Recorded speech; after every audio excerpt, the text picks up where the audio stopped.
Hello，我係吃飯 Nice 包嘅力高，今日教大家做一個絲花花束嘅包裝。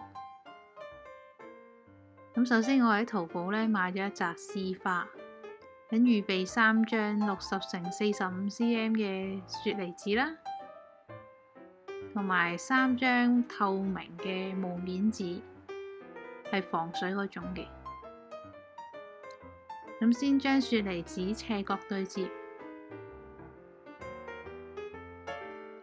咁第二張呢，我哋將佢剪一半，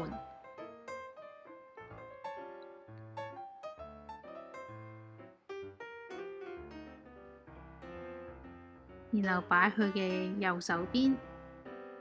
咁我哋沿住虎口位握實，咁另一張都係。咁而家就做咗花束嘅背脊啦。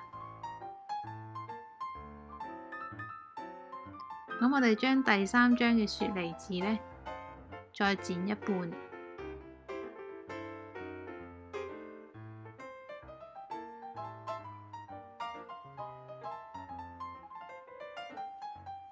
咁兩邊將佢斜角對接，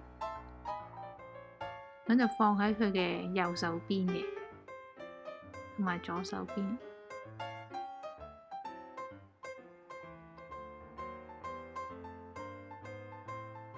咁令到呢一個花束有多一個層次感啦。咁最後一張呢，我哋再將佢剪一半，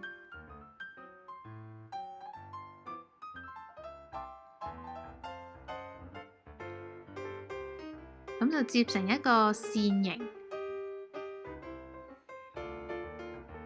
咁我哋擺喺花束嘅前面。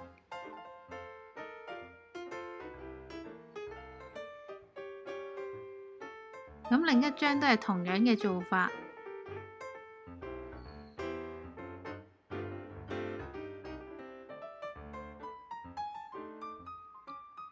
又係擺喺前面。咁調整一下位置之後呢，我哋用一個綠色嘅花藝鐵線將佢綁住。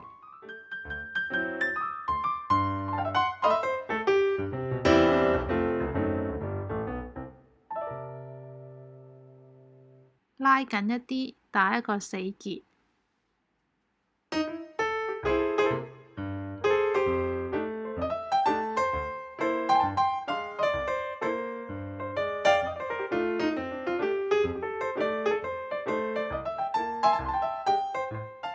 咁我哋用透明嘅紙，又係將佢斜角對接，將花束擺上去。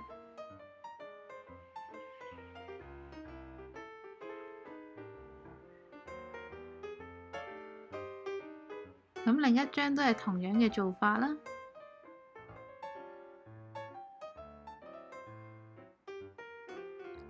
咁沿住虎口位握實。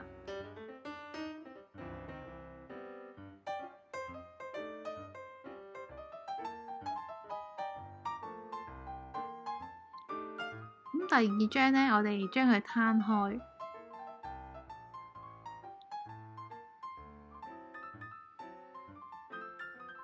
咁然後將佢接實之後呢，咁我哋將第3張嘅透明霧面紙將佢剪一半，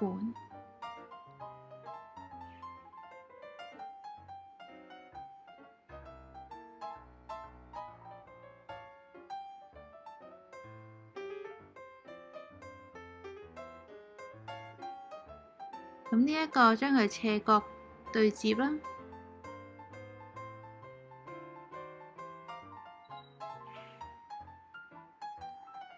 另一張都係咁樣做嘅。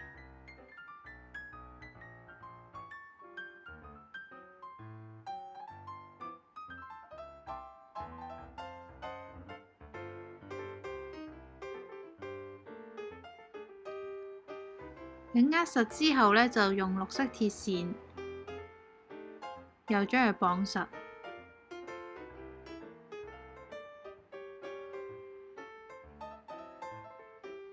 咁拉緊啲之後，打一個死結啦。咁個花束就完成嘅啦。咁我哋綁一條灰色嘅絲帶，